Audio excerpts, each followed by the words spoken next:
All right, gang. So today's video is going to focus on the major events, and by major, I mean the big overarching themes of big major events of World War II. So we're going to divide this into three parts today. Probably going to wind up taking about 4 or 5 minutes on each part.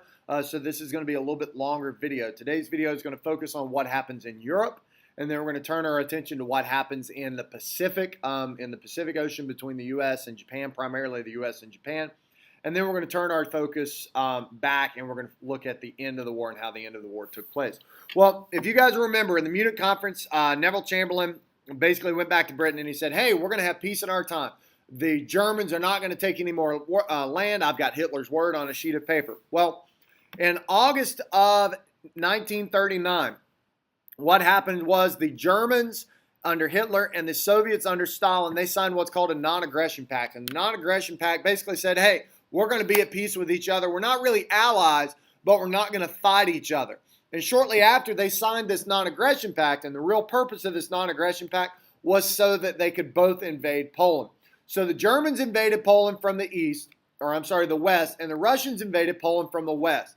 And so Poland was, east. And Poland was invaded on both sides and kind of caught and squashed in between both the Germans and the Soviets, beginning on September 1st, 1939. Now, this also marks the official beginning of the First World War. Okay, and so World War II actually begins in Europe with the invasion of Poland, because immediately after the Germans invaded Poland, the Allies, Britain, France, declared war. Shortly after the Germans invaded Poland, the Russians also invaded, like I just said, and the Russians also invaded Finland. Now, what happens next is a period of about 9 months or so where there's nothing going on. And this period of relative peace is sometimes known as the phony war. So as both sides have actually declared war, no one's actually done anything except invade Poland and invade Finland. So the Soviets have Finland and Poland, and the Nazis in Germany have also gotten Poland. So what happens next is then in May of 1940, Germany turns their attention to France. And Germans turn their attention to France, and they say, you know what, we're going to go after France now. We need more land, more living space. And so we're going to go after this group that has declared war on us. And one of the major battles is the Battle of Dunkirk. And the Battle of Dunkirk marks a major defeat for the Allies. The Allies lose. They lose at this point. The British and the Germans, British and the French lose. And the British are forced to evacuate back to England. Even the French major commanders are forced to evacuate to England. And what is established after the Battle of Dunkirk is something known as Vichy France. Vichy France is a French government that its capital is moved to the city of Vichy, but the French government now basically has to cooperate with the Germans, because what essentially happens is the Germans tell the French, hey, we just defeated your country. You better not speak out against us. You're going to cooperate with us or we're going to attack you. And the way I want you to think about this is it's very similar to when Napoleon conquered the European continent and conquered Germany. He didn't directly control Germany, but he allowed them to function and operate semi-independently, semi-autonomously, but he directed their control. Well, shortly after the fall of France, they turned their attention, the Germans turned their attention to Britain. And between August and September of 1940, launched what's called the Battle of Britain. And the Battle of Britain was focused on the German Luftwaffe, or the Air Force. So the German Air Force launched this offensive on Britain. And what he had hoped would happen was that the British, stuck back on their island, was that the British would eventually cave. And what happened was almost daily bombing of London and daily bombing of other major British cities. The signs that you see, the keep calm and carry on signs that are so popular now, or keep calm and do whatever, those signs come from the Second World War, and those signs come from the British government being led by Winston Churchill and saying, guys, we need to stick through this. We need to fight through this. We need to survive this. And eventually what the Germans find out is that they cannot attack Britain, and that they are not going to break Britain's will through these air attacks. And so once Hitler figures out, all right, we're not going to be able to invade Britain using these air attacks, he then turns his attention to Russia, and in something called Operation Barbarossa. Operation Barbarossa, commences on in June of 1922, and in June of 1941. In June of 1941, the Germans invade Russia. So at this point, prior to the invasion of Russia, the invasion of the Soviet Union, Europe is controlled by Russia, and Europe is controlled by the Nazis. Now, with the Nazis ignoring the non-aggression pact that they had signed 2 years earlier, they ignore the non-aggression pact. They turn their aggression towards Stalin and the Soviets, and they begin attacking them.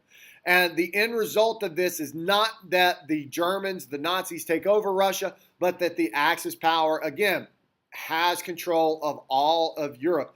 Now, once again, not every country is controlled by Hitler, but every country is basically under his direction or allied with him.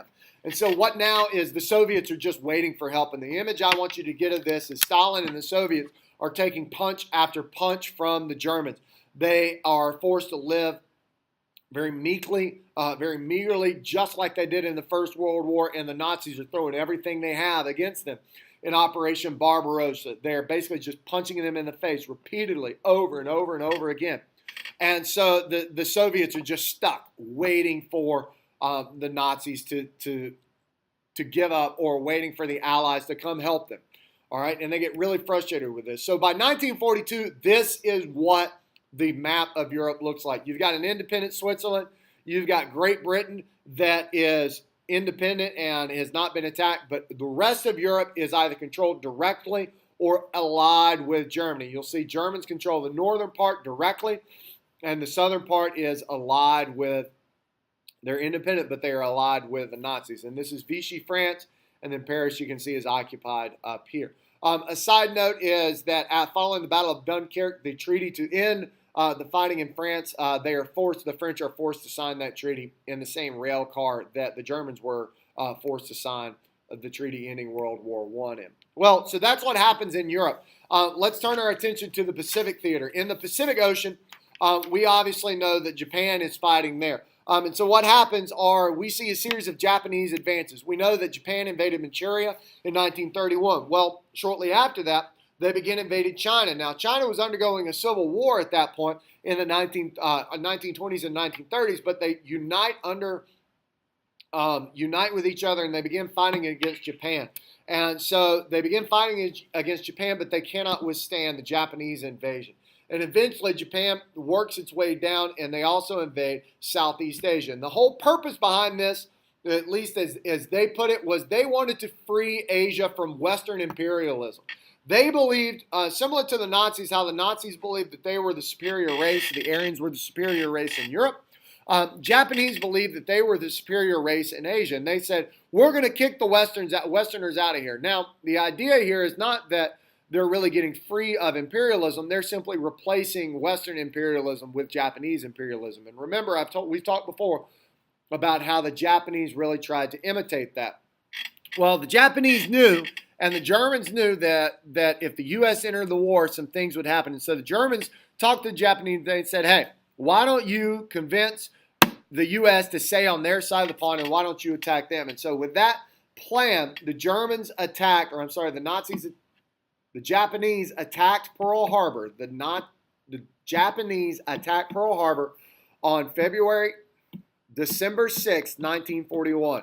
It's December 6, 1941. The Japanese bombed Pearl Harbor. And what this did was it forced the U.S. to abandon its isolation. Now, the U.S. had not actually been isolationist. The U.S. had been giving aircraft carriers. They've been giving battleships. They've been loaning them to the British and to the other allies to help them wage war, but we had not officially entered the war. So after the Japanese bombed Pearl Harbor, the U.S. was forced to make a decision. And the U.S., under the leadership of President Franklin Roosevelt, went and spoke to Congress, and Congress issued that declaration of the war. And so what is marked here is, beginning with Hawaii, what is marked here is an island hopping campaign. The difficult thing about the Pacific theater for the United States is that the Japanese essentially controlled all of these territories. Okay? And what basically happened is that the Allies really, it's not all the Allies, it's really basically the United States with Australia and a little bit of help from some others, began going island to island. They began moving from island to island and slowly taking over slowly taking over the Pacific Ocean, taking land from Japan. Now you can see here that these purple lands are land that was taken from the Japanese prior to Japanese surrender. And it was very difficult. It was a slow going. And the leader of this was Douglas MacArthur. He was the American general. He was the head of Allied forces in the Pacific theater. And he's the one that led and coordinated that island hopping campaign. So that island hopping campaign took a long time. It took from 1941 until 1945, the end of the war. And it went very slow. So let's now begin talking about the end of the war. Well, the Allies, what they were trying to do is they were trying to search for a second front. The first front was the front in Europe. The first front was between the Soviets and the Germans, and they were fighting in that, that eastern front for Germany, and the Soviets needed the Allies to come to their aid. And so what they wanted to do is they figured out, the Allies said, well, we need to attack the soft underbelly of the Axis. And what the Allies came to believe is that going and invading through Italy and through southern Europe, they would be able to attack the quote-unquote soft underbelly. And in order to do that, they had to secure northern Africa. Most of these northern African possessions were controlled by Vichy France, and therefore they were aligned with Germany, or they were controlled by Italy, as Libya was here. And so what the Allies have to do is first they have to liberate Africa. So they go through and they liberate Africa, and then they launch and they secure Africa, and then they launch their invasion in Italy. So just like Garibaldi and his invasion of red shirts, the Allies invade southern Italy. Here, this assault begins in 1942 and 1943, and slowly it ends up working. Then the Allies get together in Tehran, Iran in 1943. The Allies get together. Franklin Delano Roosevelt, not this guy right here. Franklin Delano Roosevelt, Stalin, and Churchill all get together in Tehran. They say, okay, how are we going to launch this attack? And Stalin is basically begging, please, guys, I need you to open up that second attack. I need you to open up a third front in Northern Europe to help me out because the Germans are killing us. The Nazis are killing the Soviet Union. We need your help. Well, the decision here is made to launch what's called Operation Overlord. And Operation Overlord begins on what we now know as D-Day. June 6, 1944. The Allied forces under the leadership of General Dwight D. Eisenhower, that's him right here. That's Dwight D. Eisenhower. Under the leadership of Dwight D. Eisenhower, who was an American, launched the Allied invasion of Europe. And the Allied invasion begins in Normandy, begins in France right here. So in 43, they marked the beginning of the underbelly. They begin attacking the underbelly. In 1944, the Allies then invade Northern Europe and slowly work their way toward Berlin. Lots of great movies have been made about this. Band of Brothers is a television show that was made about the march toward Berlin. And Saving Private Ryan has an excellent clip of the invasion of Normandy. So lots of movies have been made so you can get a visual picture if you just search those. Well, eventually what happens is the Allies slowly but surely march toward Berlin. And they know that they have to completely and totally capture Berlin at this point.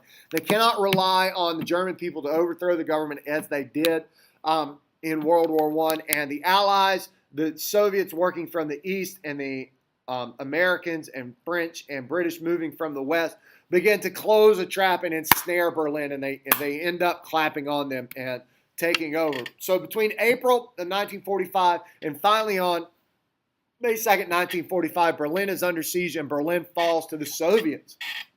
The Soviets are the ones that actually wind up taking control of Berlin. And during this time, immediately prior to this, or as this is going on, Franklin Delano Roosevelt dies. His health had been in decline consistently, and the person that replaces him is Harry Truman. Harry Truman was his vice president in his final term, and Harry Truman becomes president. So now Europe is defeated. May 2nd is VE Day, or Victory in Europe Day. And so now the U.S., with a little bit of Allied help, can turn its attention to the Pacific theater and what's going on there. And so now all U.S. attention is turned, and we began to launch and plan for a major invasion of Japan. But what is the worry and concern here that Truman believes is that what might have to happen is that we might actually have to invade Japan. And we know that because the island hopping campaign is going so slow that that's probably not going to end well, and it's going to cost a lot of American lives. It's going to cost a lot of Japanese lives.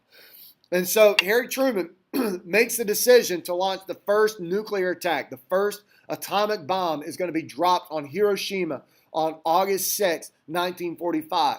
And 2 days later, a second bomb is dropped on Nagasaki, another city, in 1945. These are bombs that have a destructive power that the world has never seen, and they are launched and they are sent. Well, with this, the Japanese realize we can't win this war. With this massive weapon that they have, the Japanese say, there's no way we can win this war. And on a little bit less than a month later, on September 2nd, 1945, the U.S. gets Japan to sign the Instrument of Surrender. And the Instrument of Surrender essentially is Japan signing over and saying, we give up. And so September 2nd is VJ Day, or Victory in Japan. So within 4 months, all of the Axis powers have collapsed. Italy fell in 1943.